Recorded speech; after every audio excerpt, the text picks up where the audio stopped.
Evangelho segundo o relato de João, capítulo 8, a partir do verso 1. Nós faremos a leitura aí até o verso 11. É um texto muito conhecido e que nós estudaremos ele hoje, se o Senhor assim nos permitir.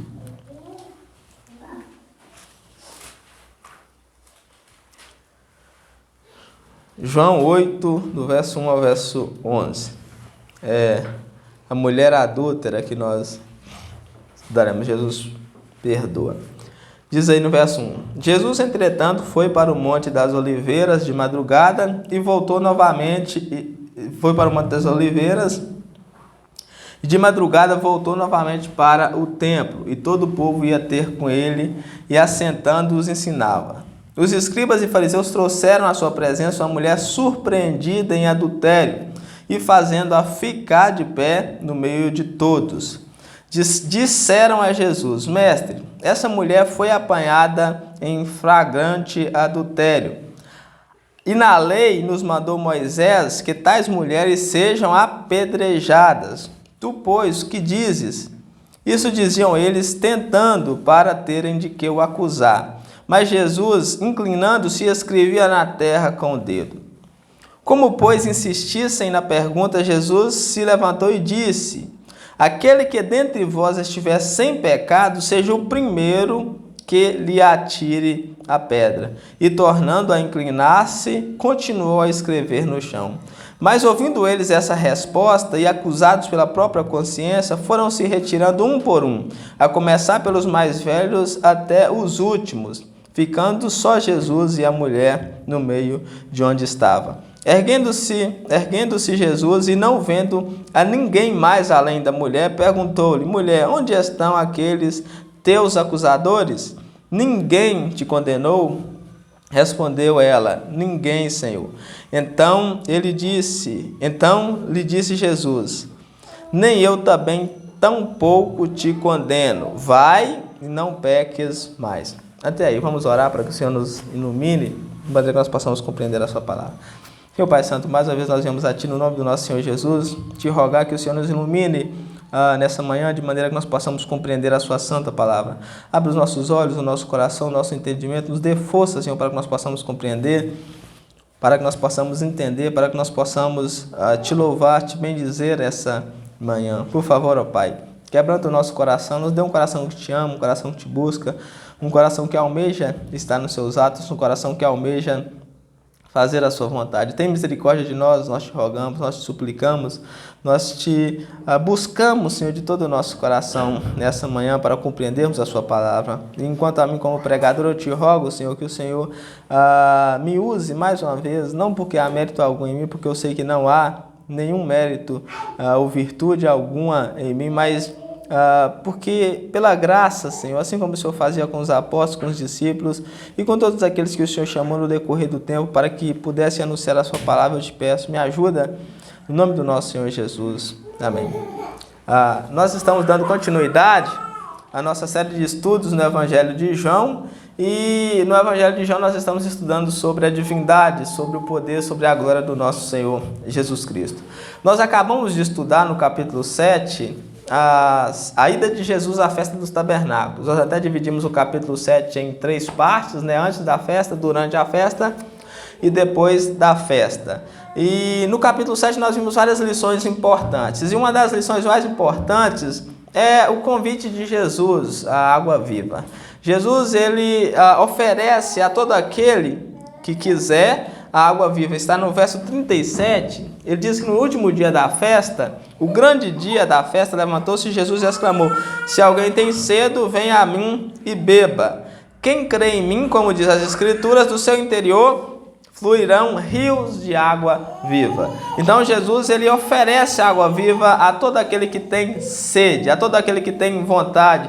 Jesus, ele oferece água viva. A água viva nós vemos que era uma promessa relacionada ao Espírito Santo.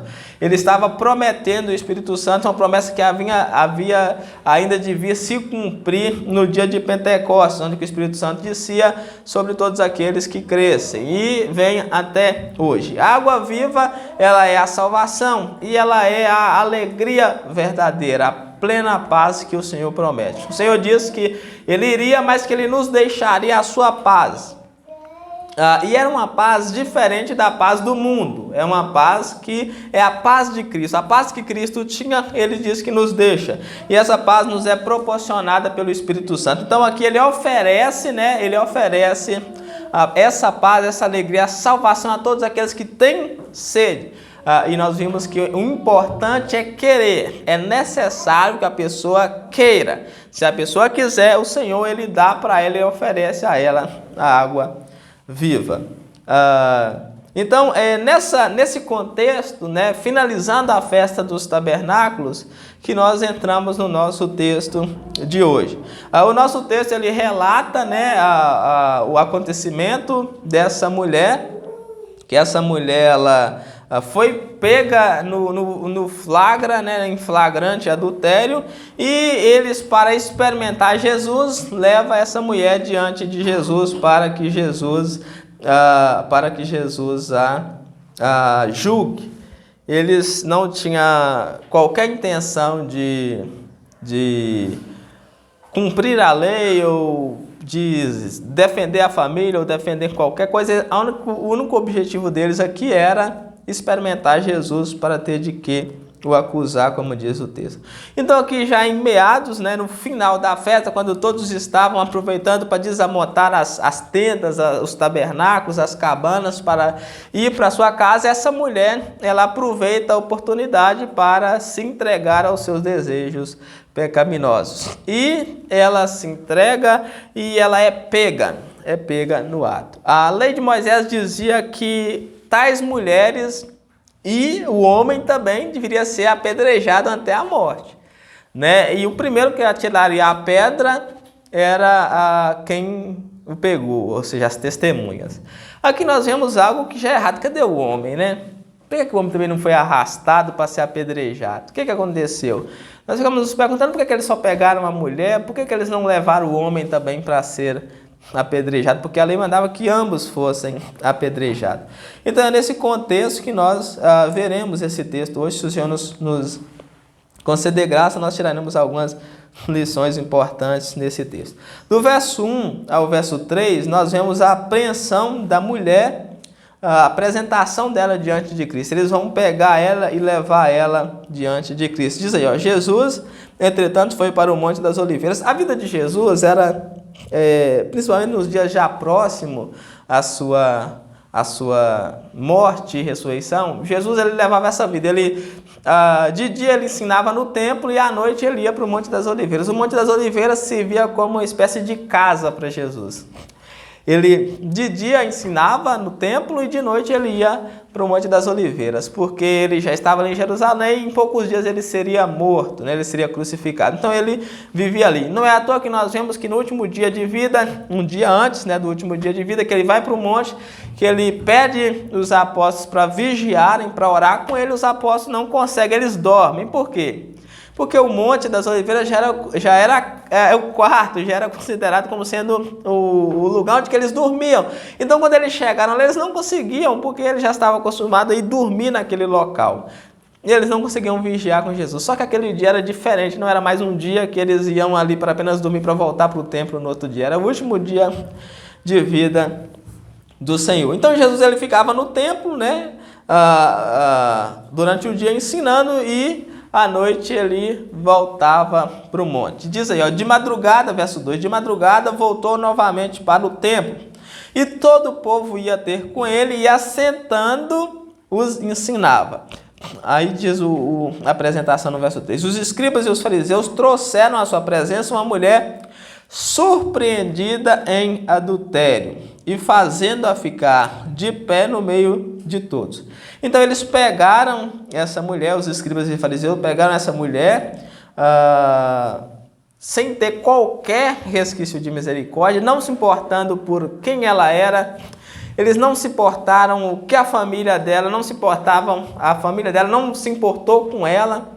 Eles expuseram ela, né, fizeram ela passar a maior vergonha diante de todo o povo. O templo lotado, era época de festa, a cidade estava lotada, o templo estava lotado. Eles não estiveram nem aí, apenas pegaram ela, arrastaram ela pelas ruas da cidade, levaram ela até o templo onde ficava o maior número de pessoas e colocaram ela diante de Jesus para ser julgado. Aí nós olhamos e falamos, esses aí são exímios cumpridores da lei. Eles não estavam nem aí para a lei, eles não estavam nem aí para a família, porque foi adultério, eles não estavam nem aí. Eles só queriam uma coisa, eles só queriam pegar Jesus em alguma palavra para poder matá-lo. Eles não tiveram qualquer resquício de misericórdia, eles envergonharam, humilharam, expuseram diante das pessoas. E também nós vemos que essa é uma consequência do pecado. As pessoas talvez ficam indignadas e tomam a causa da mulher, mas eles não poderiam ter feito isso. Mas nós sabemos que o pecado é a pior coisa que há na face da terra e que o pecado tem consequências. E uma das piores consequências do pecado é a vergonha. O pecado nos expõe à vergonha diante de Deus e diante de todo o céu. O pecado ele é vergonhoso, ele nos expõe à vergonha. Então ela foi arrastada e envergonhada. Versos 4 e 5, nós vemos a acusação da mulher. Eles vão acusar ela diante do Senhor. A acusação dela é essa. Verso 4. Disseram-lhe a Jesus, mestre, essa mulher foi apanhada em flagrante adultério. E na lei de Moisés mandou Moisés que tais mulheres sejam apedrejadas. E tu, porém, que dizes? Então, eles acusam essa mulher veementemente diante do Senhor. Eles haviam pego essa mulher em flagrante, ou seja, não havia como negar, não havia para onde correr, ela foi pega no ato do pecado e ela foi arrastada, ela foi levada diante do Senhor Jesus. Havia testemunhas, havia muitas testemunhas e, como eu disse, essa mulher ela aproveitou o último dia da festa para cometer o ato do pecado. Então ela foi levada diante do Senhor e ela foi acusada veementemente diante do Senhor. Não havia como ela negar. Se fosse hoje, as pessoas negariam, né? As pessoas negariam até a morte. As pessoas elas nunca reconhecem os seus atos. Nessa época aqui não havia como, não havia para onde que ela corresse, né? Porque ela foi pega, arrastada e foi pega em flagrante. Não havia para onde que ela corresse. Essa mulher aqui, o fim dela era a morte. Esse texto, eu gostaria de frisar isso aqui antes que nós damos continuidade, porque esse texto aqui, ele é o retrato da redenção. Ele é o retrato, ele nos retrata a obra da redenção. Aqui, nós devemos nos colocar no lugar dessa mulher. Talvez você esteja achando que você está no lugar de Jesus, ou que você é apenas um julgador, ou que você está apenas avaliando a situação. Eu estou lendo aqui, você está avaliando, mas o lugar que você deveria se colocar aqui era no lugar dessa mulher. Entre essa mulher e nós não há a menor diferença. Todos nós, pecadores, levados diante do Senhor Jesus, tendo a lei e o pecado como sendo nossos acusadores e aquele que nos causaria a morte. O fim dessa mulher aqui era a morte. Só que tem um porém. Essa mulher, em qualquer ocasião fora dessa, ela morreria. Mas o que ninguém contava é que ela ia estar diante do Redentor. Né? A diferença, a grande diferença é que ela foi levada diante da pessoa certa. Se ela tivesse sido levada diante de Anás, de Caifás, se ela tivesse levada diante de um sacerdote, diante do procurador romano, ela seria morta. Mas ela foi levada diante da pessoa certa, e aqui nós vemos um dos maiores atos de misericórdia. A mulher que merecia a morte, a pecadora que merecia a morte, ela foi perdoada. Não porque ela merecia o perdão, mas pela graça do Senhor Jesus. É o mesmo retrato que nós somos pecadores, condenados à morte. A lei, como ele diz, a lei de Moisés mandou que tais mulheres fossem apedrejadas. A lei de Moisés mandava que o pecador fosse morto.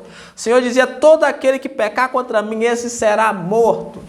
É a mesma coisa, a mesma situação dessa mulher, a nossa situação. A lei mandava que nós fôssemos mortos. O pecado estava sempre à porta, como o Senhor nos diz. Mas a grande boa notícia do Senhor é o Senhor Jesus. Já pensou se ela não tivesse encontrado o Senhor Jesus nesse momento? Já pensou se ela não tivesse sido levada diante do Senhor Jesus, ela teria sido morta? Então, isso aqui nós veremos esse texto como sendo o retrato da redenção. O retrato da redenção, a lei e o pecado que manda matar. Nós somos pecadores e merecemos a morte. Aí nós somos levados diante de Cristo, que nos dá o perdão. Cristo nos dá o perdão. É isso que é o Evangelho. É isso que é a história da redenção. Nós merecíamos a morte e Cristo não nos dá a morte. Cristo nos perdoa. Cristo nos perdoa imerecidamente. Isso que é o Evangelho, isso que é a boa notícia. O Senhor Jesus manda, né? Vai para o mundo e conte isso para todo mundo. Conta para todo mundo que eles eram pecadores, que eles são pecadores, que eles vão morrer porque a lei manda que eles sejam mortos, e eles vão morrer porque o Senhor usa a lei como critério de justiça. Então, todos aqueles que são pecadores vão morrer, mas a boa notícia é que eu estou aqui. Eu estou aqui e eu ofereço perdão. Eu ofereço perdão. Para todo aquele que quiser, eu ofereço perdão. É o que nós vimos, né? A água viva que o Senhor oferece. No capítulo anterior, o Senhor oferece o perdão. Capítulo posterior, o Senhor perdoa. Ele oferece água viva. Ele deu água viva para essa mulher. Ela aceitou. E o Senhor, mais à frente, ele vai dizer que ele é a luz do mundo. Né? O ponto culminante desse capítulo, dessa afirmação, eu sou a luz do mundo. Ou seja, eu sou a salvação. Todos aqueles que veem, todos aqueles que andam nos meus caminhos, esses têm vida. Eu sou a luz do mundo. Então, nós veremos isso aqui como sendo um reflexo da nossa redenção.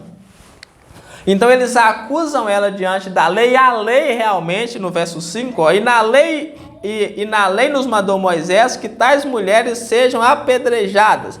Isso realmente era verdade, isso está Levítico, Deuteronômio, está em todo o livro da lei que tais mulheres fossem apedrejadas. No verso 6, nós vemos porque eles queriam, porque eles levaram essa mulher até Jesus. E no verso 6 nos diz o motivo pelo qual eles levaram ela até Jesus. E aqui eles levaram ela até Jesus não porque eles tinham qualquer apreço pela lei. Algumas pessoas podem dizer, mas porque eles eram cumpridores da lei, que eles levaram essa mulher até Jesus. Eles não estavam nem aí para a lei. Outros podem dizer, eles levaram ela por causa em defesa da família. Se essa moda pega de cometer adultério, então vai desconstituir a família. Eles não estavam nem aí para a lei, nem para a família. Eles só queriam uma coisa, diz aí no verso 6, ó. Isso diziam eles, tentando para terem de que o acusar. Mas Jesus, inclinando-se, escrevia na terra com o dedo. Eles queriam tentar e acusar Jesus. Aqui eles queriam duas coisas. Em primeiro lugar, olha para você ver como que eles eram astutos. Se Jesus olhasse para aquela mulher, e não a condenasse, se Jesus não mandasse apedrejar aquela mulher, eles iam acusar Jesus de descumpridor da lei. O crédito de Jesus ia baixar, na mesma hora as pessoas iam embora, porque Jesus, como sendo profeta e como sendo aquele que era o referido esperado, Cristo, fosse um descumpridor da lei, quem que ia dar crédito àquele que não cumprisse a lei? Então, se Jesus perdoasse aquela mulher ali, se Jesus deixasse que aquela mulher fosse embora, não condenasse ela, eles iam acusar ele de descumpridor da lei. Então, o povo eles iam acusar Jesus e Jesus ia perder a credibilidade, o povo ia deixar e ele não seria mais nada.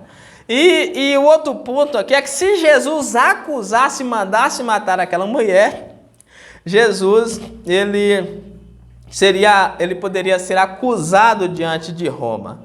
Ele poderia ser acusado diante do tribunal de Roma, porque era só o governador romano naquela época que tinha a autoridade para condenar alguém à morte. Não é à toa que quando eles pegaram Jesus, eles foram julgados diante de Anás, de Caifás, e Jesus foi levado diante de Pôncio Pilatos, que era o governador daquela época, e foi Pôncio Pilatos que condenou Jesus à morte. Os judeus eles não poderiam condenar. Quando Roma tomou, eles proibiram os judeus de sentenciar alguém à morte. Então eles queriam isso. Se Jesus não condenasse, eles acusavam ele diante do povo. E se Jesus condenasse, ele era acusado diante de Roma. Se fosse qualquer um de nós, né, eu não sei o que nós faríamos numa situação dessa. Talvez nós nem teríamos saída. Mas Jesus escrevia na terra.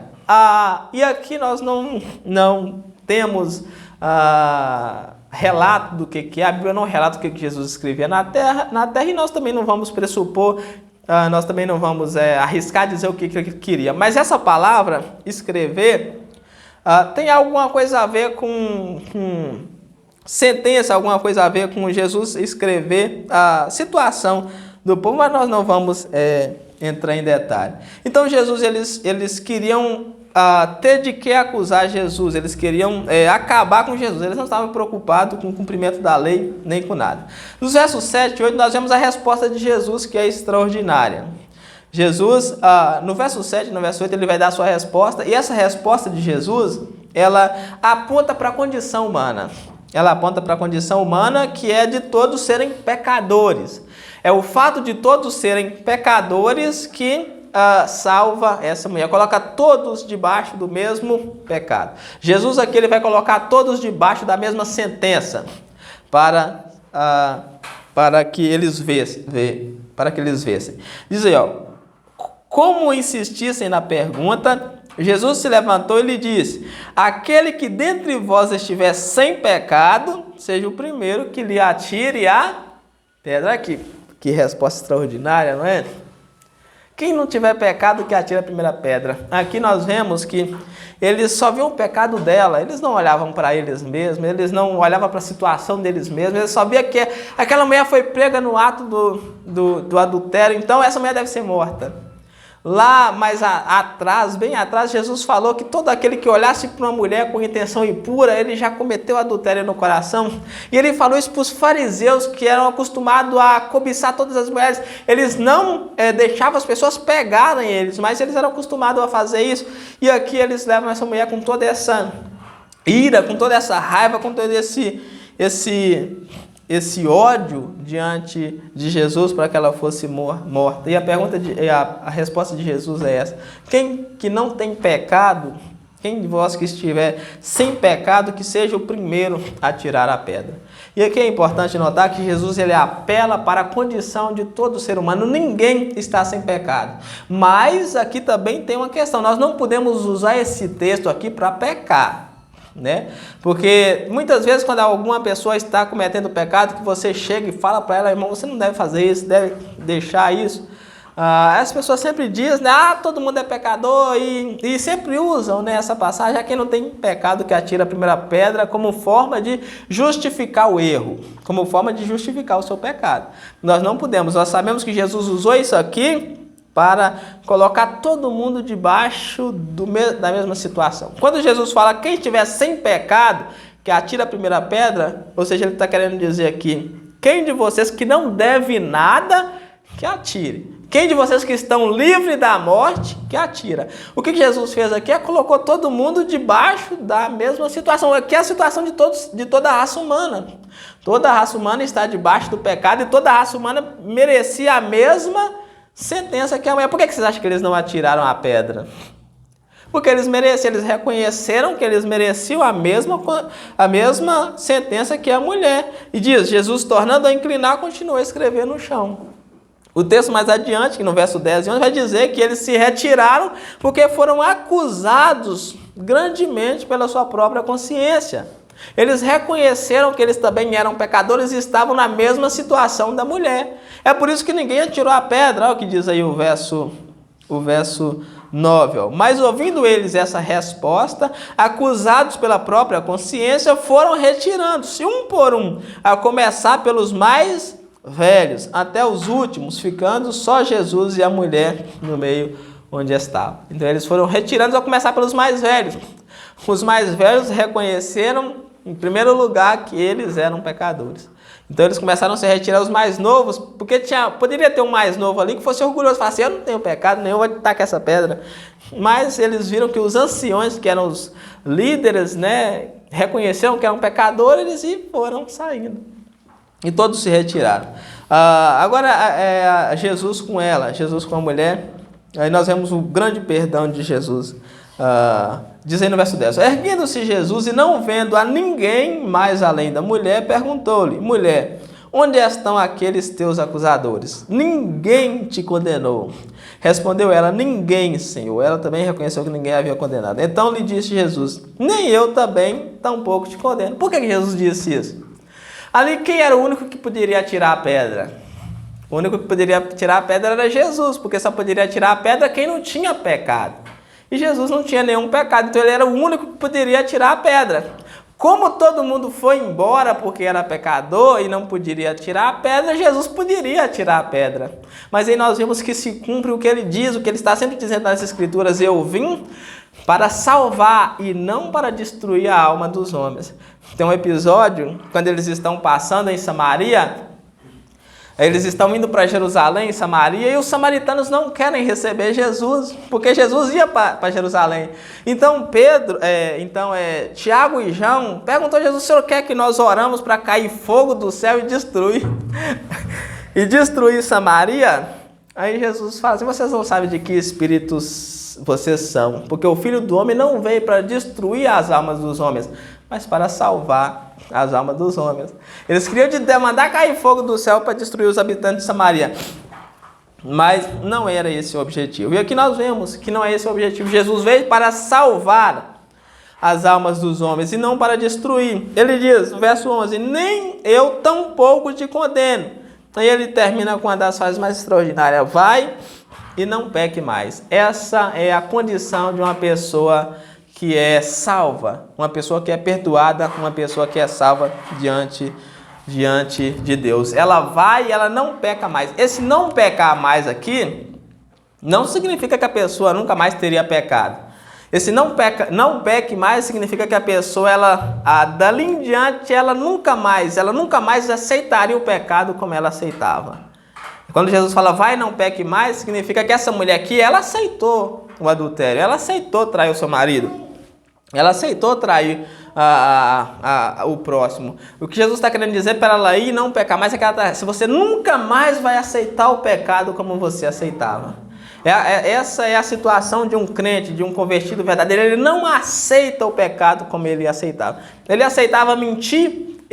Depois que ele foi perdoado, ele não aceita mais a mentira. Ele aceitava roubar, ele não aceita. Ele aceitava o suborno, ele não aceita. Ele aceitava o adultério, ele não aceita. Ele aceitava a fornicação. Ele não mais vai aceitar o pecado da maneira que ele aceitava. Então vai e não peque mais. Eu separei aqui algumas lições, algumas considerações finais, só para nós finalizarmos e recapitularmos esse texto. Primeiro, que toda a raça humana está sobre a lei do pecado. É o que nós vimos. Quando eles trouxeram a mulher para ser apedrejada por causa de um pecado que eles pegaram ela cometendo, essa mulher deve ser morta. A lei manda que essa mulher fosse morta, e realmente a lei mandava, não que só a mulher fosse morta, mas que todo pecador fosse morto. Ou seja, toda a raça humana estava condenada ao fogo do inferno. Toda a raça humana estava condenada diante de Deus. Então toda a raça humana está debaixo do pecado. Eles queriam matar a mulher, mas quando Jesus diz, quem não tem pecado, atire a primeira pedra, todos saíram, porque todos reconhecem que são pecadores. E aqui nós aprendemos algo interessante. Todos nós precisamos do Senhor Jesus, porque todos nós somos pecadores. Como eu disse no decorrer da exposição, se não tivesse Jesus, o que aconteceria com ela? Você já sabe, ela seria morta. E se não tivesse Jesus para nós, o que aconteceria conosco no último dia? Inferno. Então nós vemos aqui a importância do Senhor Jesus. Se ela tivesse sido levada diante de qualquer outra pessoa, ela seria morta. Se nós formos levados diante de qualquer outra pessoa, não há ninguém na face da terra e nem em cima no céu que possa te defender no último dia. Só o Senhor Jesus. Você só tem Ele. É por isso que no batismo nós perguntamos se você aceita Ele como o único e suficiente Salvador. E você jura diante de todo mundo que você recebeu Ele como seu suficiente Salvador. Isso é a garantia da sua salvação. Não a sua confissão ou o ato do batismo que é a garantia, mas Jesus é a sua garantia. Se você realmente aceitar Ele, Ele é a sua garantia de salvação no último dia.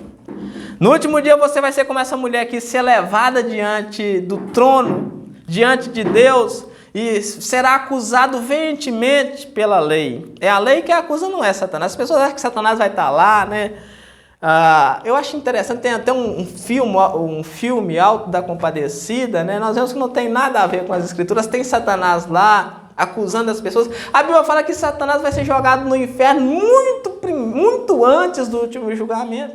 Satanás é jogado no inferno em Apocalipse capítulo 20, na parte de cima. Aí depois vem a parte de baixo, que é o julgamento. Então Satanás vai ser jogado no inferno e todos... Satanás vai ser jogado, o falso profeta, a besta, tudo vai ser jogado no inferno. Aí vem o julgamento.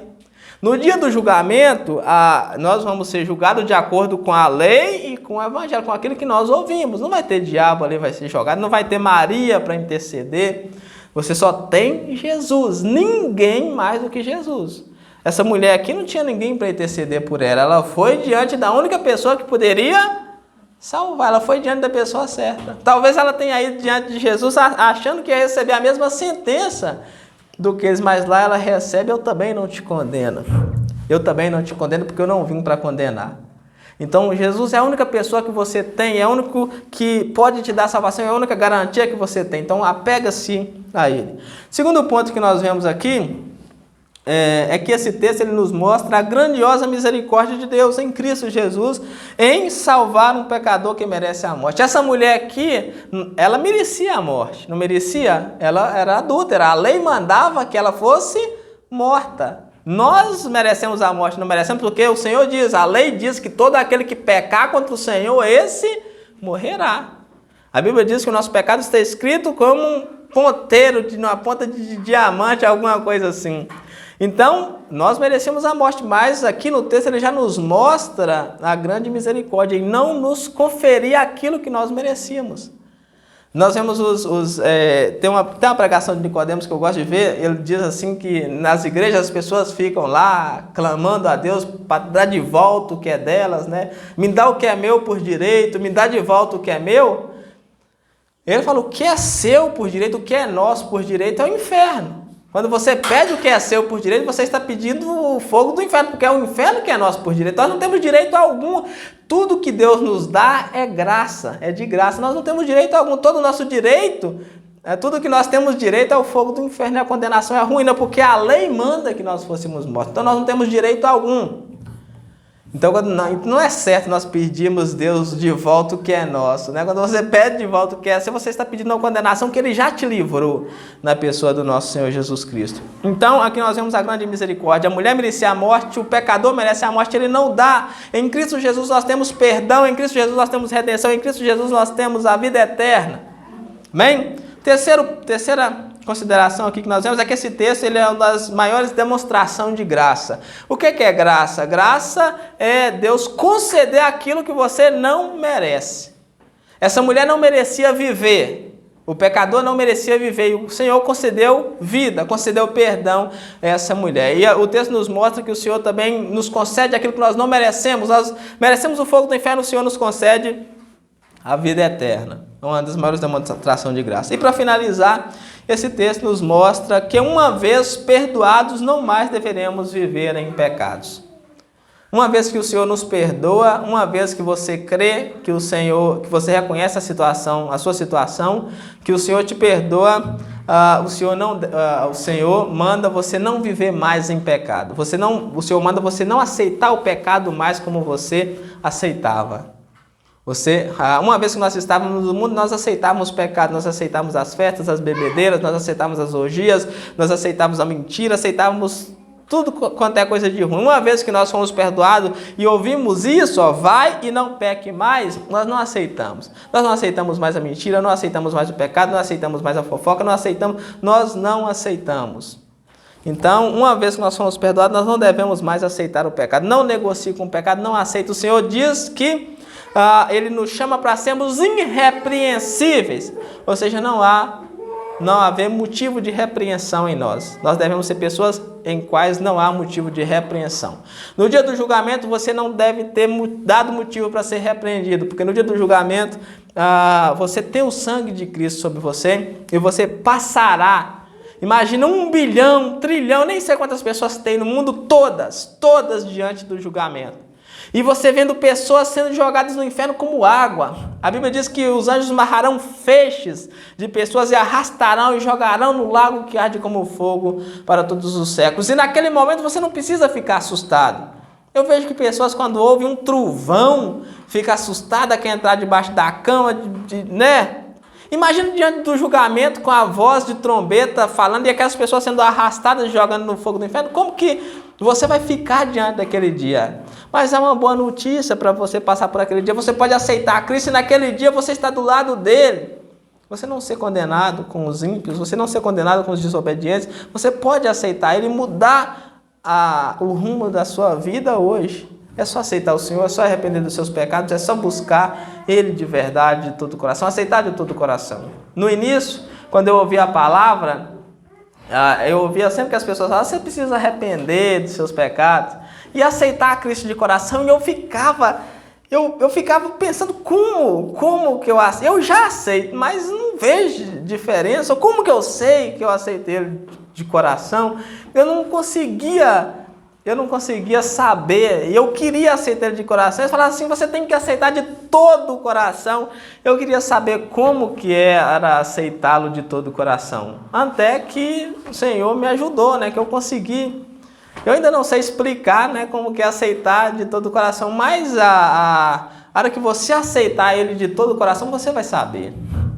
Você vai saber quando você aceitar ele de todo o coração, quando você receber ele de todo o coração, você vai saber, porque vai haver uma mudança, e não é exterior, é interior. Ninguém vai ver que você aceitou ele de todo o coração. Você não sai com um letreiro na testa dizendo que você aceitou ele de todo o coração, mas interiormente você vai sentir algo que atesta que você realmente aceitou, que você realmente é salvo, que você realmente é eleito. Amém? Então nós vamos orar para que esse dia chegue logo, se não tiver chegado ainda, que esse dia chegue, que nós aceitamos o Senhor de todo o nosso coração e passamos por aquele dia, né, invictos, passar por aquele dia terrível, o dia de terror, invictos. Seu Pai Santo, nós te agradecemos por mais essa oportunidade, nós te agradecemos por esse culto que o Senhor nos trouxe, por essa palavra, nós te agradecemos por tudo que o Senhor tem feito nas nossas vidas, ó Pai. Muito obrigado por essa oportunidade, muito obrigado por tudo que o Senhor tem feito, muito obrigado por tudo, Senhor, nós te agradecemos no nome do nosso Senhor Jesus. Eu te rogo, ó Pai, que o Senhor faça com que essa palavra entre nos nossos corações e que o Senhor nos ajude a aceitar de todo o coração, que o Senhor nos ajude a receber o Senhor de todo o nosso coração. Eu te peço, ó Deus, nos ajude, nos perdoe, nos conceda graça, nos dá arrependimento, no nome do nosso Senhor Jesus, eu te rogo mais uma vez. Amém.